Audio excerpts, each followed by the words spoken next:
नमस्कार। मौसम तक चैनल पर आपका बहुत बहुत अभिनंदन। मैं हूं देवेंद्र त्रिपाठी। 10 नवंबर को संपूर्ण भारत में कैसा रहेगा मौसम का हाल, आइए जानते हैं नेशनल वेदर बुलेटिन में।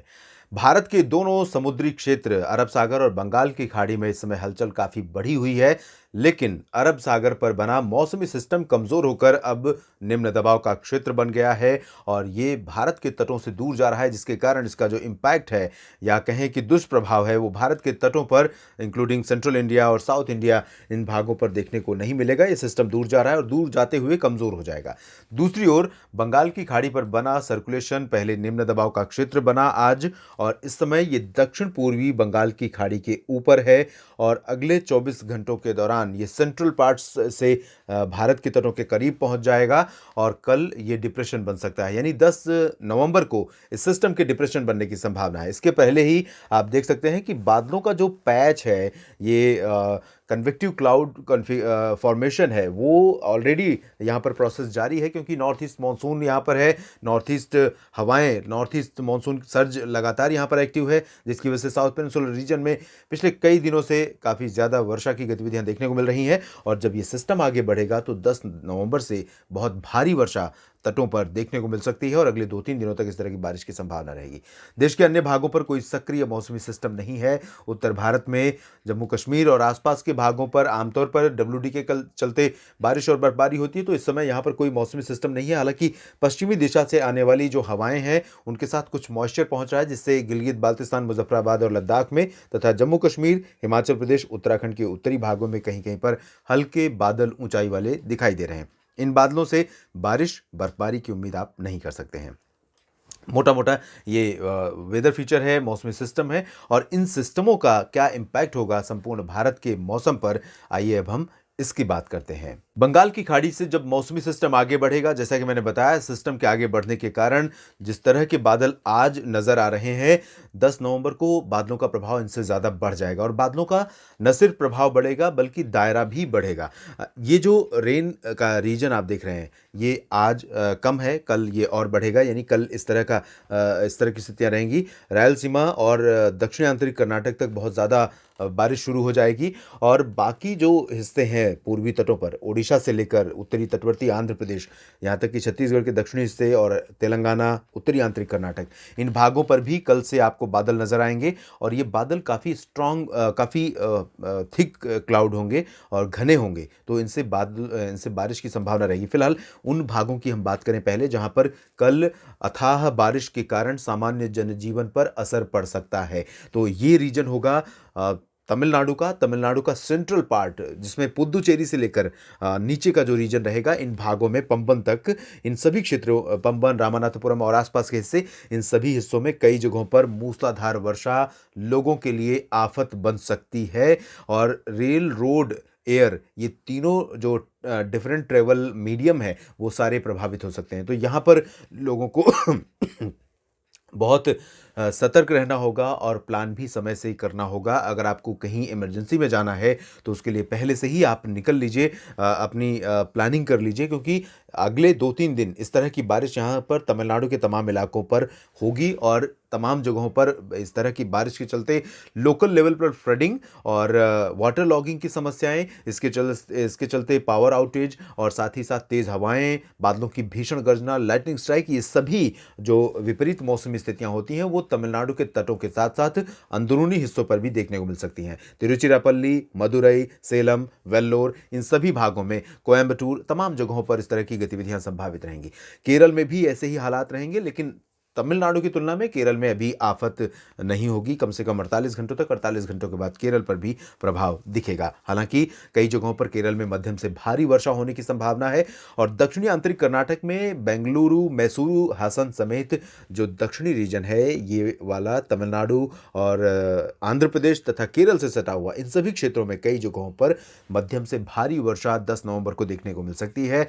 तटीय कर्नाटक में भी कई जगहों पर मध्यम से भारी बारिश की संभावना है। उत्तरी आंतरिक कर्नाटक में फिलहाल बादल रहेंगे और बारिश अभी आपको 10 नवंबर को नहीं दिखेगी, लेकिन 11 नवंबर से यहाँ पर भी बारिश का सिलसिला शुरू होगा, जो 2-3 दिनों तक जारी रहेगा। तो उत्तरी आंतरिक कर्नाटक के तमाम शहरों में गुलबर्गा, रायचूर, गडक समेत और दक्षिणी जो आंतरिक कर्नाटक के हिस्से हैं, चित्रदुर्गा, बेल्लारी और उत्तरी क्षेत्र इसके, इन सभी क्षेत्रों में और साथ ही साथ उत्तरी आंतरिक कर्नाटक के तमाम इलाकों में, तटवर्ती आंतरिक कर्नाटक के हिस्सों में अगले 24 घंटों के बाद जब बारिश का सिलसिला शुरू होगा, तब अगले 2-3 दिनों तक बना रहेगा।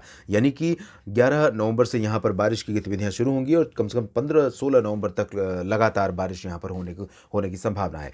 इसी तरह से आंध्र प्रदेश की अगर हम बात करें, तो दक्षिणी तटवर्ती आंध्र प्रदेश और रायलसीमा का जो रीजन है, इन सभी भागों में कई इलाके, कई शहर ऐसे होंगे जहाँ पर भारी वर्षा हो सकती है। नेल्लोर में मध्यम से भारी वर्षा होने की संभावना रहेगी, अनंतपुर में रहेगी, तिरुपति में रहेगी, चित्तूर में रहेगी और उत्तरी तटवर्ती आंध्र प्रदेश के क्षेत्रों में फिलहाल मध्यम क्लाउड दिखेंगे, light low to medium cloud रहेंगे और इन बादलों से ज़्यादा हाई और मीडियम क्लाउड रहेंगे। अभी लो क्लाउड के लिए यहाँ पर 24 घंटों का इंतज़ार करना पड़ेगा। घने बादल पहुँचेंगे कल रात से, 10 नवंबर की रात से, और तटवर्ती आंध्र प्रदेश के साथ साथ आंतरिक रायलसीमा के क्षेत्रों में कई जगहों पर 10 नवंबर की रात से और 11 नवंबर की सुबह से बारिश शुरू हो सकती है। इन भागों में 3-4 दिनों तक, इसी तरह जैसे उत्तरी आंतरिक कर्नाटक में, उसी तरह से यहाँ पर अगले 4-5 दिनों के लिए मौसम बहुत सक्रिय रहेगा। तेलंगाना के क्षेत्रों में आंशिक बादल, पश्चिमी हिस्सों में और पूर्वी भागों में मध्यम से घने बादल छा सकते हैं, लेकिन बारिश के लिए थोड़ा इंतजार करना पड़ेगा। 24 घंटों के बाद यहाँ पर भी बारिश की गतिविधियाँ शुरू हो सकती हैं। ओडिशा के तटवर्ती रीजन्स में आंशिक बादल छा सकते हैं और फिलहाल बारिश की उम्मीद 10 नवंबर को नहीं है। बारिश यहाँ पर होगी और अगले 2-3 दिनों तक यहाँ पर भी बारिश का प्रभाव देखने को मिलेगा। छत्तीसगढ़ में भी अभी फिलहाल ड्राई वेदर है। महाराष्ट्र, मध्य प्रदेश और गुजरात, इन सभी क्षेत्रों में भी शुष्क मौसम है और इसी तरह का मौसम आपको 10 नवंबर को भी देखने को मिल सकता है। और बादल भी इन भागों में, खासतौर पर गुजरात में, मध्य प्रदेश में, उत्तरी छत्तीसगढ़ और महाराष्ट्र के ज़्यादातर इलाकों पर नहीं रहेंगे, लेकिन छत्तीसगढ़ और ओडिशा के कई इलाकों में बादल 10 नवंबर से ही दिखाई देने लगेंगे और धीरे धीरे बादलों का प्रभाव इन भागों पर बढ़ेगा। और जब बादलों का प्रभाव बढ़ेगा, जाहिर है कि उन बादलों से थोड़ा सा बारिश की उम्मीद भी आप करेंगे, लेकिन 24 घंटों के बाद, 48 घंटों के बाद बारिश की गतिविधियां मध्य भारत के क्षेत्रों में, खासतौर पर छत्तीसगढ़, ओडिशा और महाराष्ट्र के कुछ ज़िलों में, कुछ शहरों में देखने को मिलेंगी। मध्य प्रदेश और गुजरात पर क्या इम्पैक्ट रहेगा, इस बारे में अगले बुलेटिन में मैं ज़रूर बात करूंगा, क्योंकि अभी आने वाले समय में इन भागों में गतिविधियों में परिवर्तन होगा। पूर्वी भारत के क्षेत्रों में पूरी तरह से ड्राई वेदर है। हवाएं उत्तर और पश्चिमी दिशा से आ रही हैं। बिहार, झारखंड और गंगेय पश्चिम बंगाल, उप हिमालयी पश्चिम बंगाल में तापमान में तेजी से गिरावट हो रही है और सर्दी समय से पहले ही आपको महसूस होने लगी है। तो इस सर्दी के साथ सुबह के समय कुहासा, धुंध और कहीं कहीं पर खुले में कोहरा भी दिखाई देने लगा है। प्रदूषण भी कुछ इंडस्ट्री वाले शहर, इंडस्ट्रियल सिटीज़ में, इंडस्ट्रियल टाउन्स में प्रदूषण का जो लेवल है वो बढ़ा है, यानी वायु गुणवत्ता में गिरावट आई है। और ये स्थितियां जब भी तापमान में गिरावट होती है तब देखने को मिलती हैं आमतौर पर। तो ये यहाँ पर प्रदूषण से बचाव करें। पूर्वोत्तर भारत के क्षेत्रों में भी ड्राई वेदर रहेगा और ठंडी पश्चिमी दिशा से हवाएं चलती रहेंगी। सेंट्रल इंडिया पर भी उत्तर पश्चिमी और ठंडी शुष्क हवाओं का असर है। हालांकि गंगा के मैदानी इलाकों में आने के बाद ये हवाएं इस तरह से रिकर्व हो रही हैं उत्तर प्रदेश के पूर्वी भागों और बिहार के सटे भागों से होकर, तो छत्तीसगढ़, मध्य प्रदेश, महाराष्ट्र का ये जो पूरा रीजन है, सांगली, सतारा, पुणे से लेकर और गुजरात तक का ये पूरा रीजन तापमान में गिरावट देख रहा है। इन सभी भागों में तापमान में गिरावट हमें 10 नवंबर को भी देखने को मिलेगी। उत्तरी भागों में भी तेलंगाना और आंध्र प्रदेश के इन भागों में और साथ ही साथ गुलबर्गा समेत उत्तरी आंतरिक कर्नाटक के क्षेत्रों में भी कुछ स्थानों पर तापमान में गिरावट दर्ज की गई है इन्हीं हवाओं के चलते। और इन हवाओं में, उत्तर से आने वाली हवाओं में बहुत ज़बरदस्त पावर होती है तापमान को नीचे ले जाने के लिए। तो अभी यही सिलसिला चलता रहेगा जब तक कोई स्ट्रॉन्ग WD या कोई डिस्टर्बेंस नहीं आ जाता उत्तर भारत के पहाड़ों पर। तो इस समय पहाड़ों पर कोई डिस्टर्बेंस नहीं है। हालांकि डिस्टर्बेंस होता क्या है, पश्चिम से आने वाली हवाएं, और ऐसा नहीं है कि कोई एक छोटा सा स्पेस है जिसमें ये हवाएं बनती हैं और वो स्पेस आके यहाँ पर टिक जाता है और बारिश देता है। हवाएं लगातार चलती रहती हैं और कई बार जब स्ट्रॉन्ग सिस्टम होता है तो जो उसका मूवमेंट है वो थोड़ा स्लो होता है, जैसा कि हम लो प्रेशर, डिप्रेशन या साइक्लोन का मूवमेंट देखते हैं। तो इसी वजह से जब WD आता है तो पश्चिम से ही हवाएं देना, बारिश देना शुरू करता है और धीरे धीरे उसको निकलने में कई बार 2-3 दिन का समय लग जाता है। और कई बार इसके साथ इंड्यूस्ड सर्कुलेशन मैदानी इलाकों में होता है इसके प्रभाव से बना हुआ। तो वो दोनों सिस्टमों का जो इंटरेक्शन होता है, इस वजह से सिस्टम तेजी से आगे मूव नहीं कर पाता और कई दिनों तक यहाँ पर डेरा जमाए रखता है और इसी वजह से लगातार बारिश होती रहती है। तो अभी फिलहाल पश्चिमी हवाएं आ रही हैं लेकिन बहुत स्ट्रांग नहीं है। इस वजह से यहाँ पर ज़्यादा संभावना मौसम में बदलाव की नहीं रहेगी, लेकिन गिलगित बाल्टिस्तान, मुजफ्फराबाद और लद्दाख समेत जम्मू कश्मीर के उत्तरी इलाकों में कुलगाम, गुलमर्ग, काजीगुंड और पुलवामा, श्रीनगर, इन सभी क्षेत्रों में बादल छा सकते हैं। लाहौल स्पीति में बादल छा सकते हैं। उत्तरकाशी से लेकर चमोली तक और पिथौरागढ़ का जो ये रीजन है, केदारनाथ, बद्रीनाथ, जोशीमठ, उत्तरकाशी, गंगोत्री, यमुनोत्री, इन सभी भागों में बादल रहेंगे। बारिश की संभावना फिलहाल नहीं नजर आ रही है पर्वतीय इलाकों में और सेम कंडीशन हमें देखने को मिलेगी मैदानी क्षेत्रों में, पंजाब से लेकर हरियाणा, दिल्ली, वेस्ट उत्तर प्रदेश और राजस्थान के सभी जिलों में।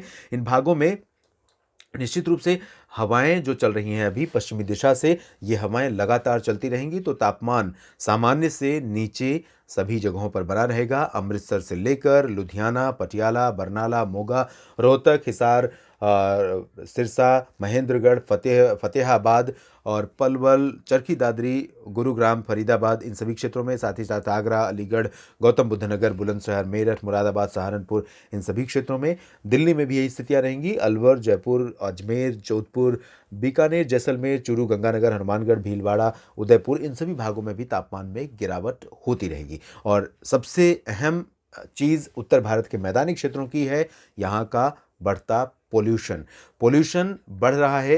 एहतियात आपको बरतनी है। जिन एजेंसियों को इसकी जिम्मेदारी दी गई है कि पोल्यूशन कम किया जाए, उन एजेंसियों को प्रॉम्प्टली एक्ट करना है ताकि पोल्यूशन को रिड्यूस किया जा सके, थोड़ा सा लेवल कम हो सके और लोगों की जो जीवन शैली है उसको प्रभावित करने वाला ये प्रदूषण थोड़ा सा कम हो सके। और आप भी, हम भी सिर्फ ये कर सकते हैं कि हम जब बाहर निकलें तो एहतियात बरतें, मास्क पहनें। डबल सुरक्षा करेगा मास्क, एक प्रदूषण से, दूसरा कोविड से। इस बुलेटिन में भी इतना ही। आप बने रहिएगा मौसम तक चैनल के साथ। धन्यवाद।